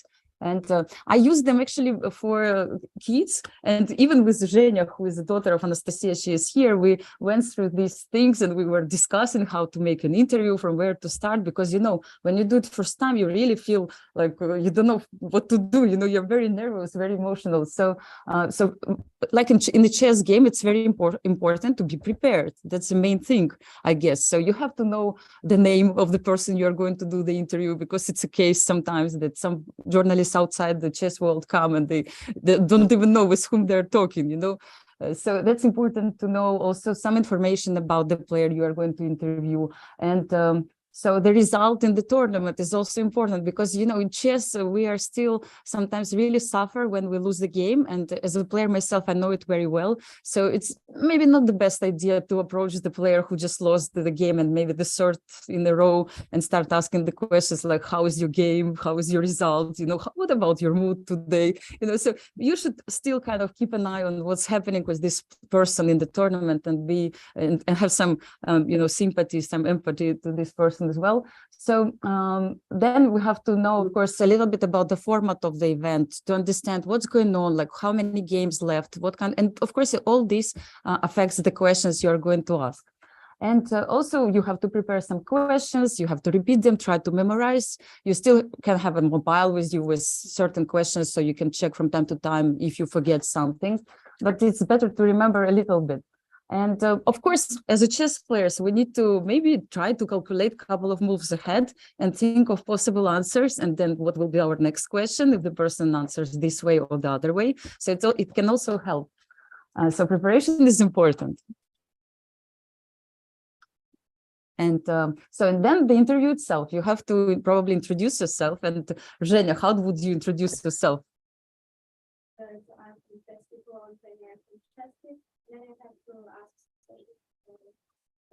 Yes. And normally you also remember yesterday you were doing this interview with Stockholm Chess Federation team, and you said that I'm here with a player from Stockholm Chess Federation team, and this is how you start, right? You introduce yourself and you introduce the person you're going to do the interview. So Jen is really good in that, actually. And then you show, and also it's very important to show your real interest, right? Because we're here, we're playing chess, we know that this player just finished her game, so we want to learn more what happened, let's say, and this is how we start. You show the real interest, you try to be natural and friendly with the person. And then we shouldn't be in a hurry, because we should give all our time for the moment, you know. At the same time, we have to remember the format, because if we do the interview for Instagram or let's say for YouTube channel, it can be different, right? Because Instagram format can be very short. And if it's proper interview for the newspaper, it can be half an hour. And then questions can be different and preparation can be different according to that. And so it's important also to finish and again, yes, you prepared your questions, but still you never know how the interview can go, right? So still you have to be, you have to think of maybe something different questions while you are doing the interview, and be still creative with your questions. Same with the game, right? If we play the game of chess, we never know where this game will go, and you have to think with your own brain and try to, you know, play according to the position. So the same happens with the interview. You try to play according to where it goes, this interview. Then you have to finish your interview in style also, and be grateful, of course, for the person who is given this interview at this moment. And of course, wish good luck for the next games, because, you know, we are all sportsmen. We are going to play another tournament maybe, and that's important to wish good luck. And once again, don't be afraid, just keep trying, you know. So I've done so many bad interviews, I've asked so many bad questions. The only thing you can get better, only just to keep trying and try to understand better the psychology of players, like what's happening in this chess world. And that's the only usually way what you can do. I mean, you cannot be ready for those interviews until you start doing them. So this advice I also give for all beginners, and we discussed it many times with Zhenya, and it's great that actually I have now kids, I can share my experience. So then I wanted to, now we jump to chess photography, just because I wanted to do this workshop a little bit more practical. So today, everybody has his cameras, either it's mobile phone or you can still buy decent camera in the shop, which will not cost too much money, and you don't need too expensive cameras to start with. So a few tips for beginners if you would like to take photos of a chess tournament. I didn't mention it here, but of course, the chess event normally consists of few stages. It's opening ceremony where, there are some speeches, presentations. Then we have also the tournament itself. We also have some environment, some people going around in this place where we don't play chess exactly, some, rooms where people analyze chess. And we also have the closing ceremony when awards normally are given, right? So I just want to give some tips, so try to, of course, take photos of chess players and maybe shoot the portraits of them when they play chess. And it's not a bad idea to start with people so they are not really affected by the fact that you're around, when they play chess. Maybe it's better even to start when you're at home or in the club. So not during the tournament when everybody is a bit nervous and focused on the game. So you should try different angles. Of course, you never know where you will find the best picture. So try different angles. Try to capture different expressions, of course, because, chess players can be very emotional. They can express many, many different emotions while they play the game. And the fact that chess helps you a lot, because you can understand if the position is not so good, you will see this type of emotions. Sometimes it's very funny that the position is great, but the person still looks very concerned. I think Pia always plays more or less with the same face. She doesn't express emotions, so you never know what's happening on her board. And some players are also different. You can see many emotions on their face, and you try to guess what's going on. So I will show you different examples later on. So you could read all these kind of things. Of course, with new technologies, you can use filters, Photoshop, and you can make your pictures look better. You can change a bit lighting. It's not always great in the plain venue, so you can still use all these tools to make your pictures look better. I don't know why I did it 7 and 7, but never mind. Yeah, I always finish it late in the night. And of course, it's important to get some inspiration. And how do you do it? You just go and you check pictures of chess photographers or other photographers, and you go to maybe museums where we have lots of chess paintings as well, and you're inspired by all these pictures, and then you take your great shots. So let's go to the next one. And I wanted to show different examples of some pictures. So you can see here a few. And of course, you can recognize Pia. It was a long time ago, I think in Qatar somewhere. It was the first tournament, I think, in Doha. I was trying to recall it as well, 2011. And I remember this picture. I like it very much because you were so concentrated. It was just before the game, as you can see, we have pieces haven't moved yet. So Pierre was so concentrated, and she closed her eyes, and she was just kind of trying to, get focused. And I like it very much. We can see also our friend Salome Melia from Georgia, and she looks a little bit, angry or very serious. And Judith Folger, one of the best player in the history of chess, the best women player in the history of chess, looks happy with this picture. Let's check other emotions. And we can see also different types of emotions. We can see Hikaru Nakamura, who probably not so happy about the game. Magnus, who just heard something from his opponent, probably the variation he didn't expect to hear. And we can see also this situation when you win the World Championship match and you feel really happy and it's your birthday and life is good, right? Back in 2016. And let's go for the next one. Yes, and also, of course, we have lots of different emotions in chess world. We have support. We have this is one of my favorite photos when Maria Muzyczuk won the World Championship in Sochi in 2015, and her sister Anna, who actually was kind of considered a better player in a way. Yes, she was at this time. Her rating was higher, and she was the one probably who thought that will fight for the crown. But her sister won the tournament, and she came and she hugged her, and it was such a crazy moment. My hands were trembling at this moment. I was just hoping I will get the shot, because it was such a cool moment. They're both Ukrainians, and I know them since they were 6 and 8 years old. back a long time ago. And this moment also happened in one of the kids event, and these are two girls from Sri Lanka, and the schoolmates, and one of them came to support the small girl at this moment, and it was also a very, very nice moment. Let's go to this picture. Can we recognize the player? I like this picture so much. Dana is here. I think you never saw it, right? Maybe not. So it happened in Baku Olympiad, and I'm waiting for my teammates. yes, and for me it looks so funny. In sense, it was actually controversial because Dana was at this time the minister, I think, yes, of finance in Latvia, and you know, ministers sitting on the floor, you know, with this type of face, watching actually the screens at this moment, waiting probably for the teammates to finish the game or something like this, and it felt that the positions were not so great, right? Yes. So so that's it. So I felt very emotional also when I took this photo, because I couldn't believe that it's happening. So, you know, chess is not only about the board and the pieces, and this is the moment when people play chess. It's also about what's happening around, also the games. And I try with my pictures to show these moments. Can we move forward? And yes, of course, kids, it's always great to take photos of small kids. And like you can see, this picture actually won the award one day because it was very funny. It was made in Arab Emirates, you can guess, from hands, and with those tattoo, how to say. And also this was taken also a long time ago during the World Championship, Rapid Championship, which Anastasia actually organized. And this girl, I followed her for some time.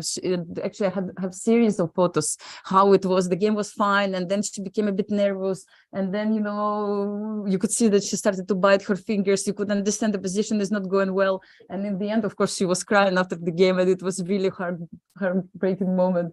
What to do? Children are really, it's our inspiration. And I also like to take photos, of course, of my daughter playing chess. And yes, so I will speak about it a bit later. And again, you can find the chess piece, I guess, on this picture. So, and I remember that after this game, it's Alexandra Kostyanyuk, the world champion. And after the game, I asked her the question. I tried to combine, you know, pictures with interviews, and I asked her, like, you had 2 extra knights in this game. Did it help you? So I started the interview this way. So like I noticed, of course, those nice earrings, and I tried to also use it for the interview. Can we go forward? Yes. And of course, tell a story. Try to tell a story with your pictures. Maybe you notice something which others didn't, and you try always to tell a story. I will tell you too. They look very similar, right? So what happened? On this picture, you can see this boy. It was taken in St. Petersburg during the World Championship, World Rapid event. You can see that it's like 2 levels, right, on this picture. So the highest level, like they're watching the commentaries of grandmasters, so they're like following the games on the screens at the same time. And this boy, you know, he came, he sat down on this table. He's alone.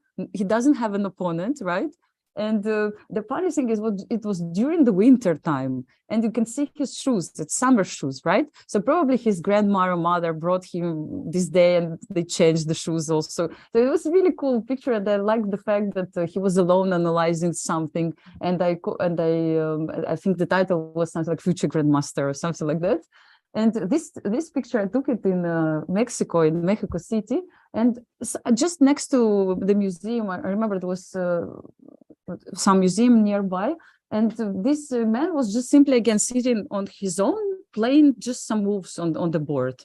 And it looks so strange and out of nothing, you know, you just walk around and suddenly you see this person sitting playing chess. Wow, it looked really interesting for me. And again, he was just on his own. He didn't have an opponent. You don't see the chair as well next to him.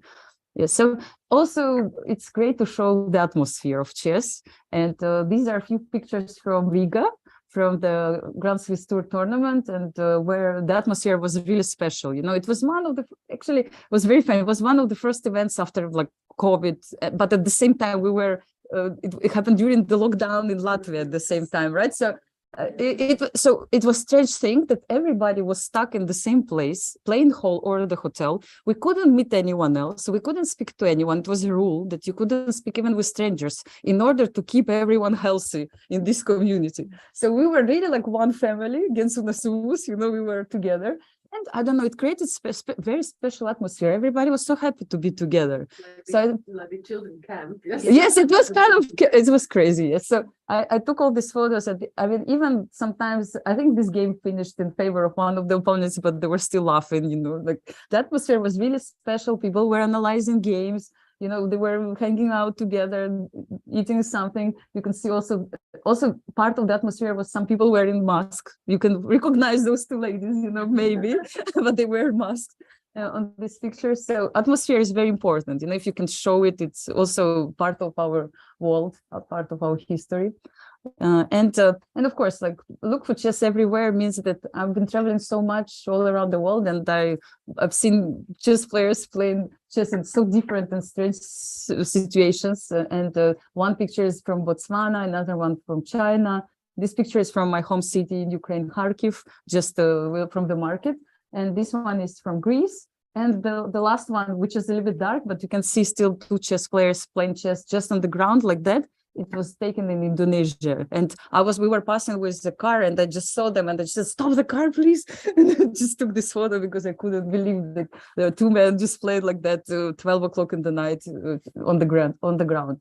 So look for chess everywhere, and you will find them for sure in the parks and somewhere else. So thank you very much for your attention. This is my daughter who also plays chess. She's here with you also today, Nicole. And this is, of course, very important, very inspiring for me to have a good small friend who also plays chess and who also has a small camera now. And I try to inspire her, and also try to inspire more ladies to discover our world of chess. And please remember that you are not supposed to be only chess players. You can still be, of course, but if you would like to take pictures, if you would like to be commentators, as the daughter of Pia Cramling, we all follow her steps these days. You can always do many different things in chess and promote our sport. And I also believe that chess helps a lot for young kids, to develop their strengths and their brains. That's why yes, I have this challenge, as Pia also was telling about, that I don't want to push my daughter a lot, but I still believe that it's a good thing that she knows how to play chess,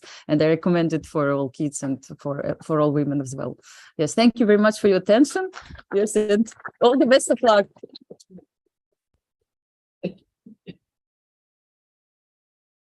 Thank you so much, Anastasia. So I believe that we have at least new, I don't know how many, 20 photographers and journalists today after your very impressive speech. I would like to thank everyone who was participated today in our workshop, offline and online, of course. We will close our meeting for the online spectators now.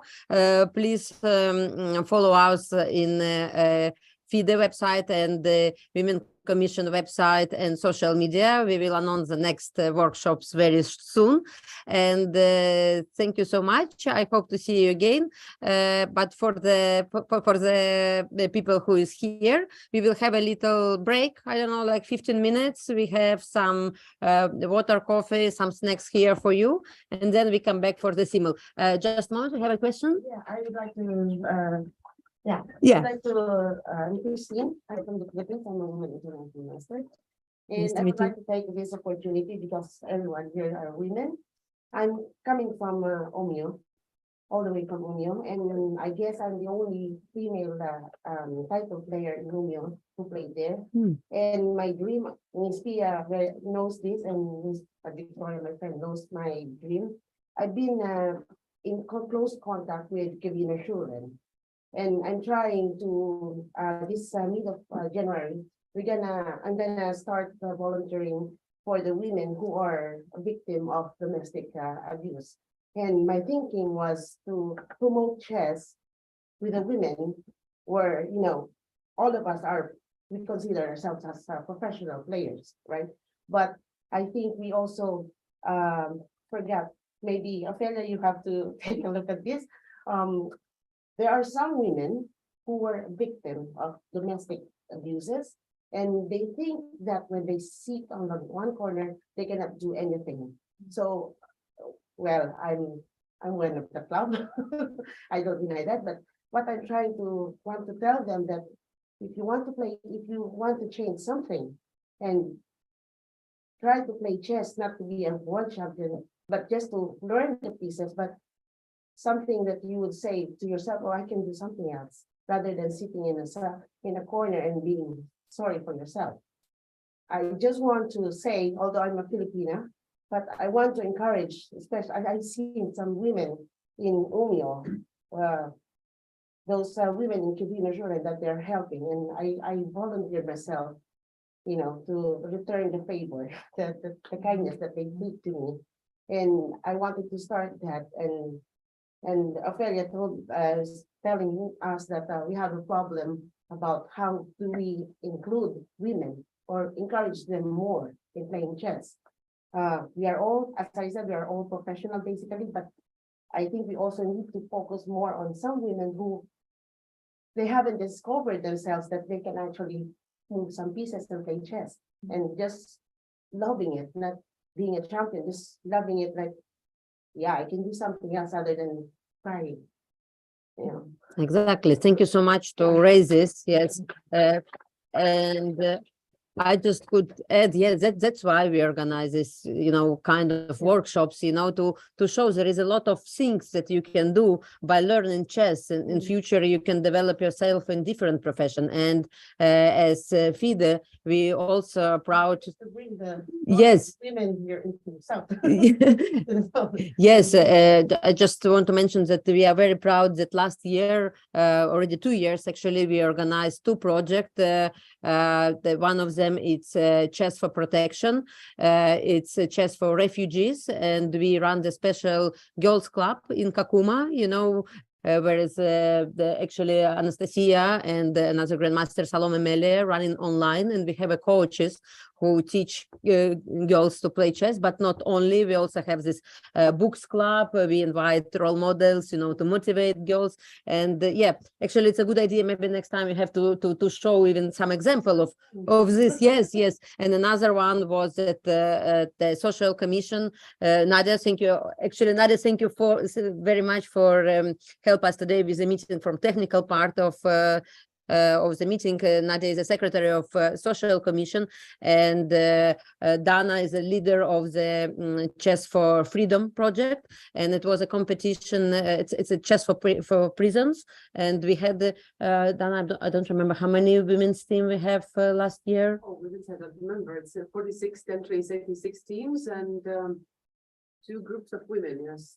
Yeah, so we are doing, but what you said, it's very important, and of course we have to consider this one. Yeah, thank you so much. Yeah, you're welcome. And they're actually very inspired when I told them that yeah, I played here in Stockholm, and I played with my idol Miss Pia, and you know, I always have a dream that one day these women from Stockholm, who are the best women, would one day would come to Umeå and have a tournament there, and these women that I have met in Sveriges would one day would just shake hands with, you know, and play, and that's the start of their inspiration to change something from their mind perception, you know, not just being a woman, but you can play chess, you know, take it to another aspect.